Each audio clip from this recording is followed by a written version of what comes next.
Tennessee gets the 24-17 win in the third Saturday in October. I should say on the third Saturday of October in Neyland Stadium.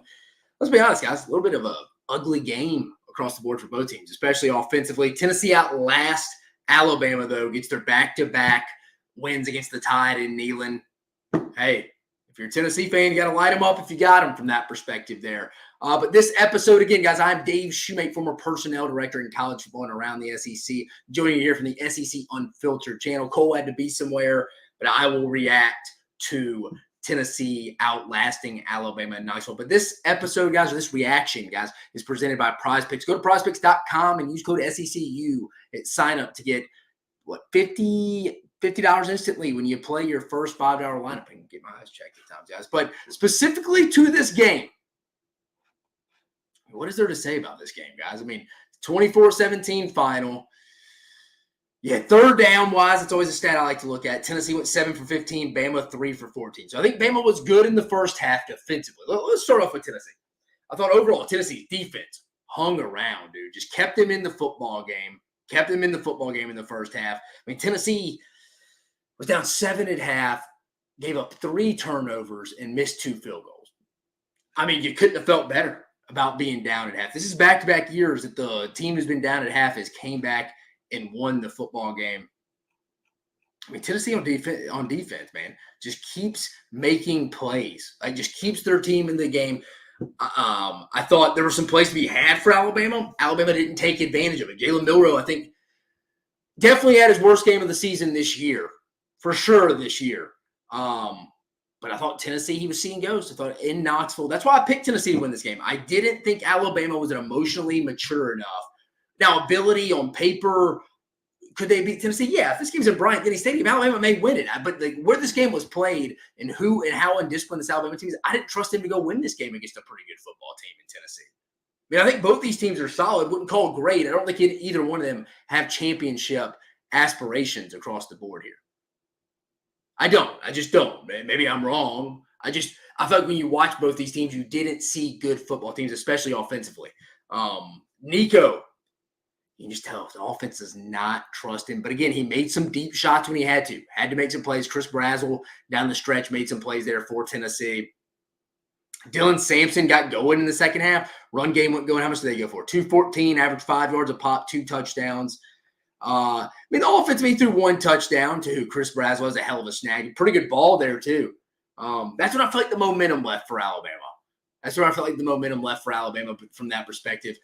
But I thought Alabama's defense played really well. I thought it kept him in the game. I know that it says 24 points, but I thought the first half, if you're Alabama, if you're Kalen DeBoer, you had to be we're only up 7-0. If you're speaking as a Kalen DeBoer, we're only up 7-0 at halftime when we had 3 turnovers and they missed they had 3 turnovers and missed 2 field goals. Like, they're not going to play like that again. And if you're Alabama, you feel like you left a lot of meat on the bone, and it was a thing in your back of your head, a thought in the back of your head that you were like, I'm terrified that could come back to haunt us. You know what? It did. Probably another score or 2 was the difference. That's what you felt like. Bama with the 2 turnovers, 2 missed opportunities with the 2 missed Tennessee field goals. Bama should have been up 10-14, I think, at least in that first half. Give Tennessee credit, though. They made stops off bad Nico Iamaleava turnovers.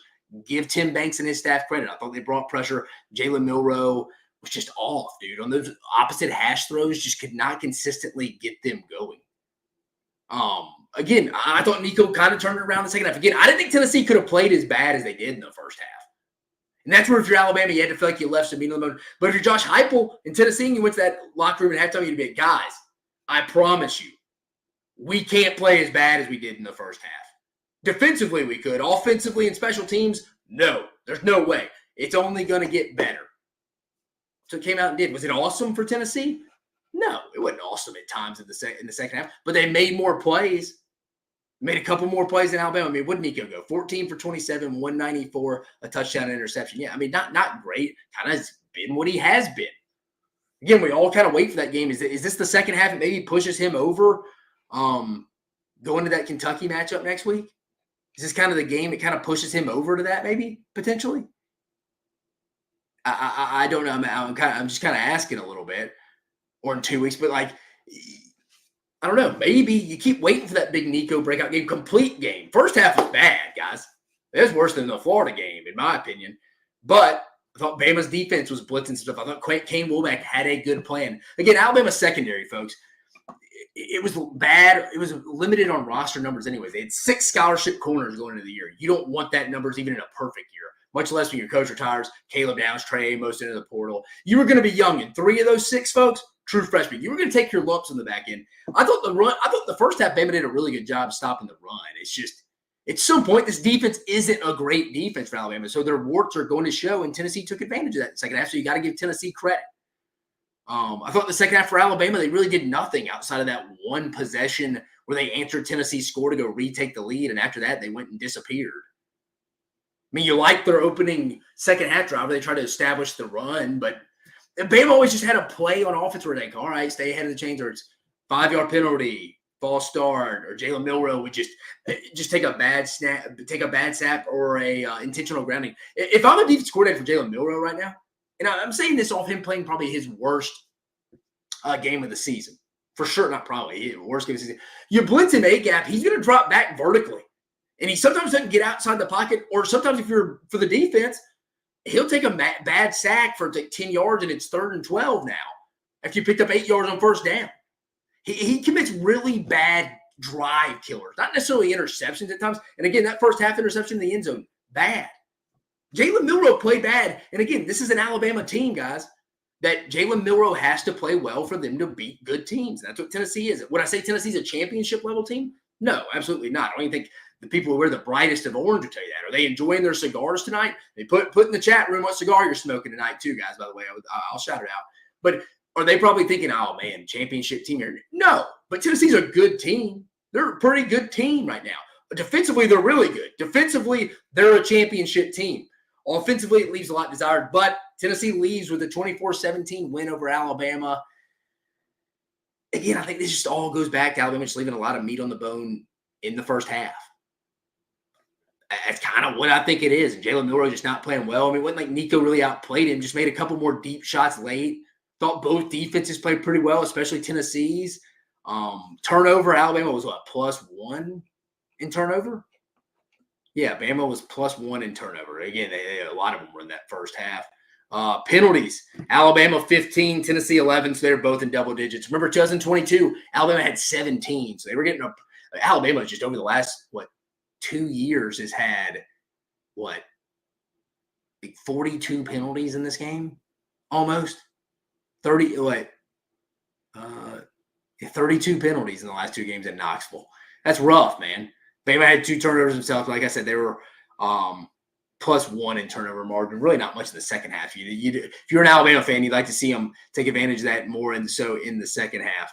I mean, so more so in the first half, get more points on the board there. But they didn't. They just got nothing going, really. I mean, they really didn't. I mean, they got the touchdown, the big play to Ryan Williams, but then 3 plays punt. I mean, Jam Miller run for 4 yards here. This is the 3rd drive. Pass complete. So it's 3rd and 2, and you throw a ball 3rd and 2, you got a punt. Again, I don't know why you wouldn't lean on the run there a little bit. I didn't really like Kalen DeBoer either going for it that late in the game on 4th and 22. I think he probably punt there. I don't know if it really mattered. I still think Alabama was going to lose the football game.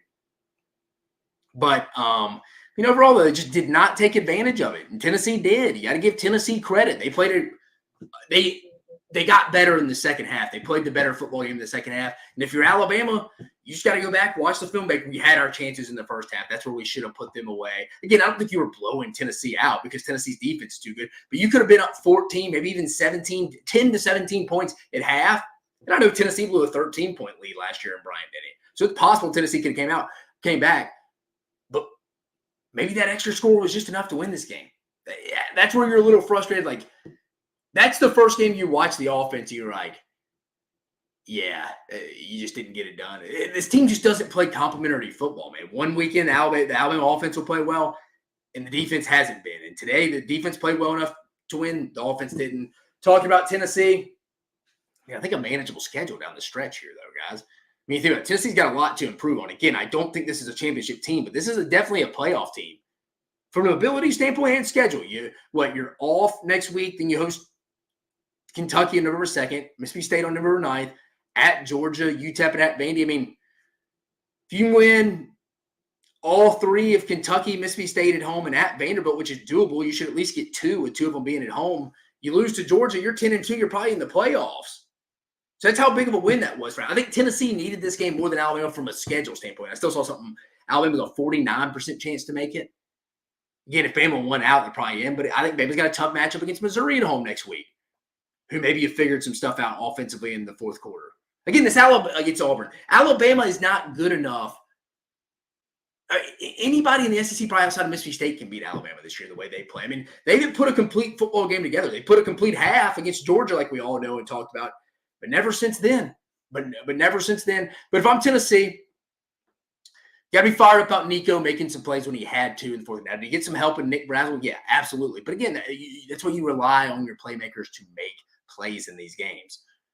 Got the run game going. It feels like that's something you've been able to lean on in every game so far. Now, some were better than others, but again, they finally got that game going. I mean, they finally got the run game going against Alabama in the second half. The numbers will say it. I don't think Alabama was as bad against the run as the numbers will say, but they did not shut Tennessee down in the second half performance. 214 yards. I mean, to Alabama 64 is what Tennessee's front held. Literally, that was the difference. That was the difference in the game. Bama was 33, 18 minutes to 26-41 in possession. This game just came down to Alabama not taking advantage in the first half, and Tennessee's defense not totally breaking off some really bad turnovers from the Tennessee offense. That's where if you like Tennessee this year, you're a little bit like, man, imagine if you had a really good offense with this defense. Again, I think Tennessee's offense would be scoring a little more, put the defense on the field a little bit, so the numbers wouldn't be but still, Tennessee's got a championship defense. They do. They got a championship defense and a very mid to below average offense. To say shocker of the day, though, what surprised me the most about this game, probably a little combo of how bad Jalen Milroe played. I didn't think Alabama would go put a bunch of points on Tennessee. Definitely more than they did, 17. I thought they'd be in probably the mid-20s, high 20s. I thought Tennessee would win this game 34-27 is what I said going into it. I thought the first to 30 was going to win. And I was probably surprised a little bit how well Alabama played defensively. I thought Tennessee was going to – probably Tennessee's defense playing as well. I thought they were going to play well because I thought they were going to be good going into the year. Figured Nico wouldn't totally turn it around, but he was rough in the first half, man. He was rough. So probably the two bigger surprises was how bad Jalen Milroe played, and Alabama's defense probably played a little better than I thought. Different game plan. They came after him. Give Kane Womack and them credit. But again, they're not totally at a fault. They didn't make some key third downs when they had opportunities in the second half. I mean, Tennessee wasn't great on third down in the first half, but ended 7 for 15. That's not terrible.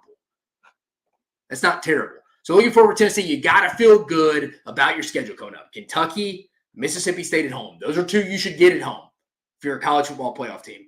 You could drop one at Georgia, but then you got to go handle Vandy, which you feel like you could on the road. Feel pretty good about making the playoffs at 10-2 if you're Tennessee. For Alabama, you got to go back to the drawing board. All your goals, well, I shouldn't say all your goals and aspirations. Yes, the SEC championship, which I'm assuming is a goal, is out the window. You're not going to be competing in Atlanta for the SEC championship unless it gets really wacky. Never say never, but it would have to get really wacky. Playoffs are still in front of you, but you have no more get out of jail free cards. It's over. I think you got a sleepy one coming to town next week in Missouri. That game will either be in the afternoon or night at Bryant-Denny. But Missouri's still in the playoff hunt too. So it's another big one in the SEC. It's like Alabama, maybe the better team here against Tennessee overall. Just overall, if you maybe pick on a neutral field, maybe I trust Alabama a little more. But they weren't the better team tonight. They left a lot of meat on the bone. Tennessee, back-to-back wins in Neyland. If you're a Tennessee fan, you got to smoke them if you got them. Didn't see anybody put any cigars they had in here. But guys, with it being solo dolo, I'm not going to go as long, the 25, 30 minutes being Cole usually go. I'm going to go about that 15-minute mark so we can get back and watching some of these other watching the Texas-Tennessee game, Texas-Georgia game, Kentucky-Florida, got Arkansas-LSU rolling on. We got a lot of good SEC matchups on tonight. So I didn't want to keep rambling. I just wanted to get right to it and tell you that's what I thought was the difference. Bama left a lot of meat on the bone in the first half. They're up 10-17 like they probably should have been off those 3 turnovers and 2 missed kicks at Tennessee. We may be singing a different tune here, but give Tennessee's defense credit. We're going to keep them in every game, guys. That's a championship-level defense. Tennessee's got to get the offense going, but that was a must-win pretty much for both Alabama and Tennessee. Playoff hope's still alive for both, but Tennessee had to have this one because of the schedule. You feel pretty good about the Vols making the playoffs. You really do. Bama, got to get back to the drawing board next week. Penalties, undisciplined. I don't think you're mentally tough to go win an environment like that. That's why I picked Tennessee at home, like Kirk Herbstreit said on game day. That was the difference. Tennessee, 24-17 win. Guys, I appreciate you joining us on this reaction. We'll have 2 more, LSU, Arkansas, and then Georgia, Tennessee as well. Maybe if Kentucky, Florida gets a little wild, we may go into that one, guys. But again, this reaction is brought to you by Prize Picks. Go to prizepicks.com. Use code SECU at sign up to get $50 instantly when you play your first $5 or more lineup, guys. For Dave Shumate and the SEC Unfiltered channel, hey, let's have a hell of a night, guys. We got a lot of good matchups on the slate. I'll see you in a bit.